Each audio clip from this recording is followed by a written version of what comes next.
Hello, everyone, and welcome to this episode of Learning Beyond Borders with me, Aishwarya Ravishankar. We are in March when we celebrate International Women's Day, which is March the 8th. And I have a special guest today. And as you know, that Learning Beyond Borders, we have a special series in March. We'll be having different women across diverse disciplines, and it's going to be Women's Day special podcast every week in Learning Beyond Borders podcast.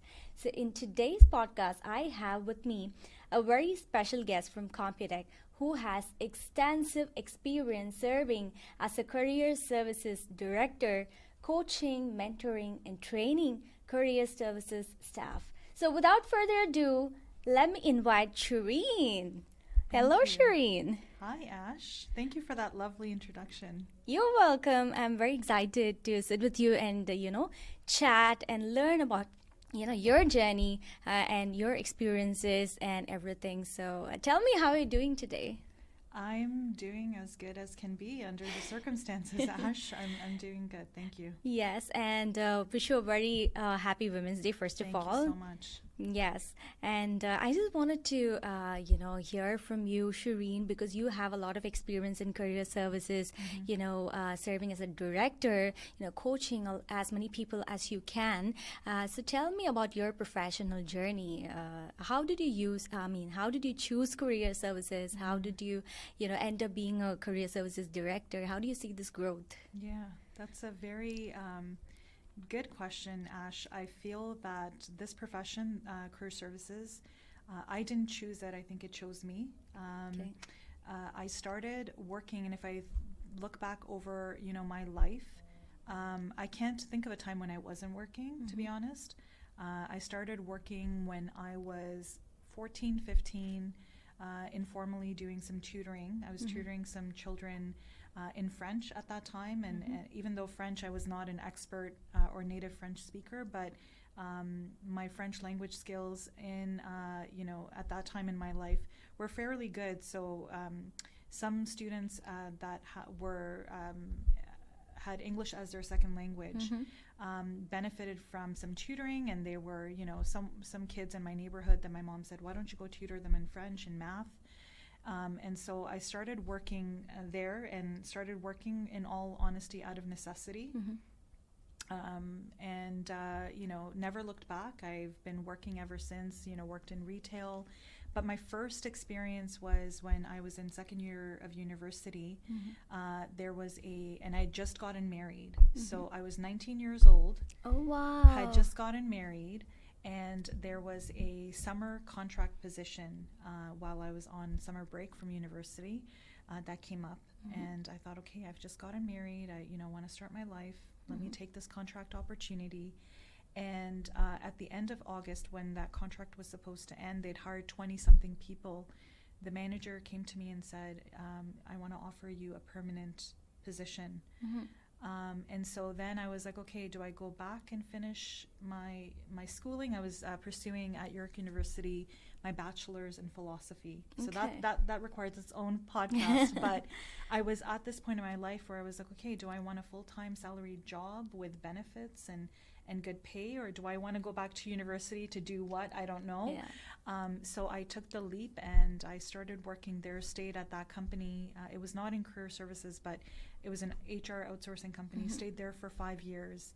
Ended up leaving as a team manager there. That's when I, before the age of even 25, had my first leadership opportunity. Oh, wow. So it was a very humbling experience, because I grew up at the same time learning the corporate world, learning how to be a good employee and also a manager. Probably didn't do a really good job initially at that, but we all start somewhere. Yes, we all start somewhere, and we learn. And then from there, my career went through various different corporate positions in HR. I worked in, a not-for-profit healthcare organization as well, in various different leadership roles. But eventually, I came to a point, Ash, in 2015 where after working in various different corporate roles for more than 10 years, I decided to pursue entrepreneurship. And at that point in my life, I looked back and I said, okay, what do people come to me for? And there was a theme, and the theme was people came to me for career advice. Which I'm sure you're good at. I guess it was something naturally, that I gravitated towards. And I remember the first resume that I actually critiqued was my dad's. Oh, that's interesting. When I was probably 12 or 13 years old. And what were the suggestions you gave him? He had come to Canada from Pakistan. We had immigrated here in 1994, and my dad was a doctor. Okay. And so when he came here, he had received advice on a lot of things, but one of the things was to change his name. And my dad doesn't have a complicated name. Okay. His name is very easy. And so one of the first pieces of advice that I gave him was put your name back on your resume, own your identity. And this is like early 90s, before diversity and inclusion was a big thing, but just embracing who you are and what makes you unique. So anyways, there's so many things to talk about here, but I guess getting back to your question of how did I end up here? So 2015, I pursued entrepreneurship. And at that same time, Ash, I pursued some further education to take my, my passion and my interests and a service that I can provide to others and really solidify it. So I did a few things. I, became a member of Career Professionals of Canada, did some certification, took an executive coaching certificate program, and then started working, left entrepreneurship, started working in this area, and most recently have been working in the private career college industry for a little over 5 years now. Okay, that's interesting, and that's diverse.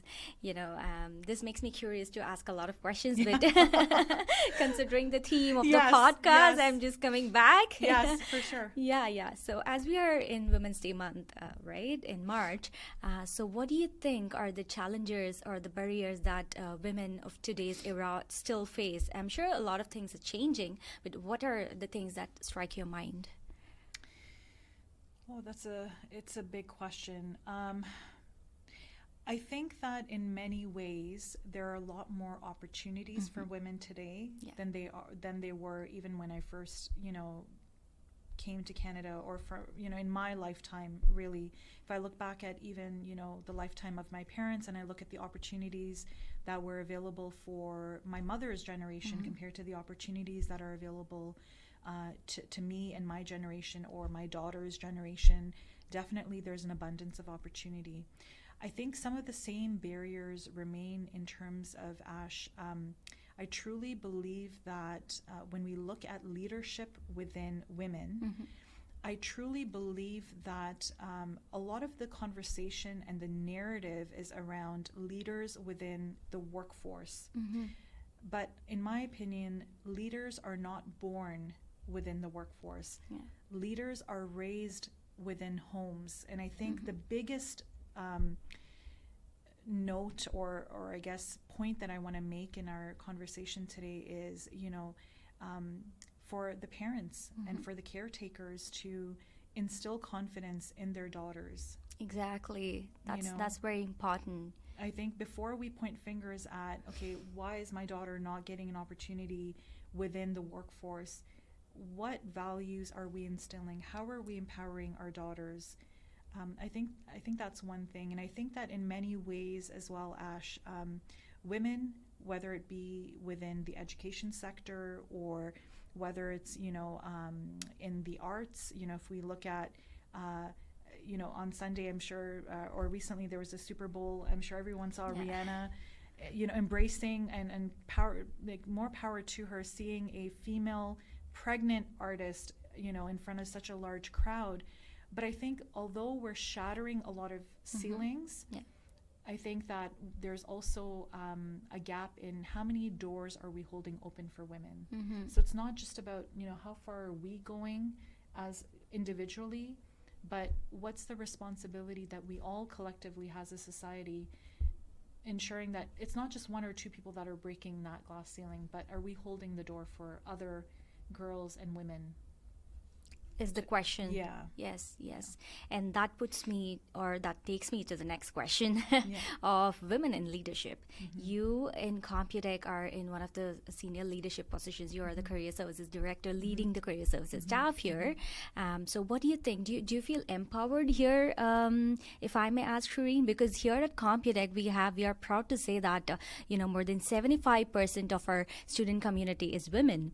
And same with, the staff community. We have a lot of women in leadership positions, and it's growing. Yeah, absolutely. I think when I, look at kind of even our leadership meetings, and I look at the people that are sitting around in the room, like to your point, just like our students, our staff leadership team is representative of our student population in that, the number of women in that room outweighs the number of men, and I feel that in many ways we are empowered. And I'd like to be able to, contribute to not only making sure that, that I have a seat at the table, but looking at how do we ensure that there's more opportunities created for other women, to grow into and nurture. Like, how do we mentor our female staff within? How do we mentor informally other women and girls even? Like, I don't think we have to wait until they get to a certain age. I don't think it's ever too early. But yeah, certainly I think Computek has a great culture, and definitely as a female, I do feel empowered. That's great. So here at Computek, we have like a lot of different programs, like the community service worker, like we have like healthcare, business and technology programs, and some of our interesting programs are accounting, payroll and tax, and the cybersecurity. We have medical office administration, and we have a lot of students who are graduating from us, and they are getting placements at very good, very good positions, and be it women, irrespective of what gender they are getting placed, in different sectors in Canada. So what do you think are the skills that they have to learn apart from the skills that we teach at school? I think in terms of skills for students or anyone, I think the key really is the soft skills, and as it relates to communication. In my experience working with employers that are looking to hire graduates of any discipline, whether it be business, healthcare, or technology, I very rarely had an employer say to me, what have their grades been like? They don't care too much about the grades, but what they want to know is, does this individual have good communication skills? Do they have good interpersonal skills? How well do they work with others? Especially within, the disciplines that we offer, majority of them are, team-based roles. It's not like, you're just working on your own. Sure, you have your own mandates, but you're working with other people. So how well do you work with others? I think that customer service is one that is key. And it, all of us in what I do, what you do, anybody does, customer service is first and foremost, right? So whether it be to our students or, I have to ensure my clients are also my staff, my team members. So ensuring that I understand what their expectations are of me, and ensuring that we can deliver on expectations. So I think client service, customer service, communication, interpersonal skills, conflict resolution. I think it's a huge one. Yes. I think, whenever, this is my experience in the past, whenever I go to any interviews, they ask me, this is the toughest, for me at least. So do you have any tips on how to, develop the soft skills? Yeah. What is the best place? I know there is a lot of resources available online. Yes. There are a lot of YouTube channels, and there are online classes, and there are a bunch of, free courses available. Yes. But what are your suggestions? I think that the best learning happens by putting ourselves in challenging and difficult situations. So for any of our students or anyone that's listening that is considering enrolling into a program with Computek College, my advice would be participate in your classes, participate in constructive discussions. We don't always have to agree. If you have a idea or you have a thought on something that's being discussed in class, put your hand up and get comfortable talking about your, opposing idea. Because, school is a safe playground where we can share. And, I'm sure our instructors I certainly encourage our students to really get comfortable within the classroom, working with others, specifically working with people that may be different than us. And I'm not talking just about visibly different, but I'm talking about, might have a different approach. Right. That's your best teacher right there.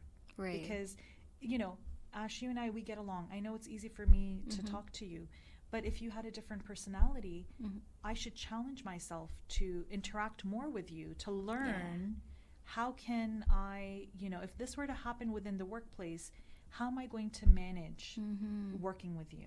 I think this is a very interesting thing, and thanks for bringing this up, because I've seen a lot of my friends face this, and when they come to me, this is something that's trickier as well. Like a lot of the students or a lot of people here, what they do is like they back up, or they think like, why should I approach that person? What do they have to play a role in my life? I'm not going to be talking to them anymore. There's that fear factor, or maybe the ego factor that's coming up.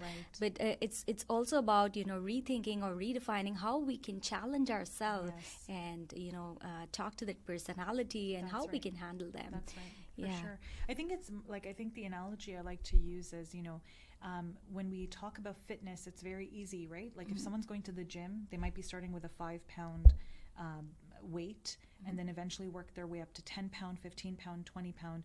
That analogy in the fitness world is very easy, that if you want to build some strength or muscle, you're going to start at a low weight and gradually work your way up. The same applies, Ash, with dealing with any type of soft skill. You got to pick up the lowest weight. What's the lowest risk? So if we talk about communication skills, we talk a lot about verbal communication, but let's focus on written communication. So my advice to students would be, especially for students of a medical office administrator program, business admin program, where there is a lot of, writing and exchange via email, get comfortable emailing your peers within your class, right? Like instead of using other communication forms, try emailing and asking for feedback. Or, with other faculty or other internal Computek staff, get comfortable using that email platform so that when the stakes are high, which is when, hopefully you get a job, then by that time you're already experienced in sending emails. So that's, I would use that analogy of start with the low weights and then finally build up, so that you're building that muscle, that skill. Yes, exactly. And that willingness to learn should always be there, no matter which position you are in. Absolutely. Right? You should keep learning to grow. Yeah. So yes. And what are your message, or what is your message to a lot of women out there who are willing to start, their new journey or new career? Some of the students might be, are interested or willing to enroll with us. So what is your message to anybody out there, especially to women? I would say that the world needs you. I don't mean to say this to sound dramatic, but I think it's true. I think now more than ever, we need a diverse representation, whether that is in gender, whether that is in cultural background, whether that is in thinking, whether it is neurodiverse perspectives. There's so much awareness now. There's a place for everybody, and I would say embrace what makes you, first know what makes you different, embrace that, and because that is what is going to be your unique value proposition that you're going to offer to an employer. So don't worry about what it is that you don't have or know, because through programming that's offered at Computek, that will be, that gap will be filled, but you have to own who you are. And you have to really take pride in that in a humble way. It's not about bragging, but it's to know, okay, like you said, like it's to know what are my strengths, what are my shortcomings, and how am I going to work on improving myself? Right. And who are those people that are going to be my mentors, my guides? And even as leaders, trust me, it's not about, oh, you reach a certain level and then that's it, you stop learning. No, like that doesn't happen. You have to, regardless of what role you're in, you have to learn from the people around you. You have to listen from the people, to the people around you. Hear what they're saying. But yeah, that would be kind of my advice. That's amazing. I wish I could continue this podcast because I have got a lot to learn from you. I'm sure. Likewise, Ash. Yeah, Likewise. yeah. I'm sure the audience, the lovely audience who are watching us online, will be, would have definitely at least one message or the other to take away from this podcast. Thank you so very much for your time and all your insights. This makes me so excited and looking forward to talking to you more. Thank you so much for your time, Shireen. Thank you, everyone. So if you like this podcast, make sure you like, share, and subscribe. See you next time in some other episode. Until then, it's Aishwarya signing off. Take care.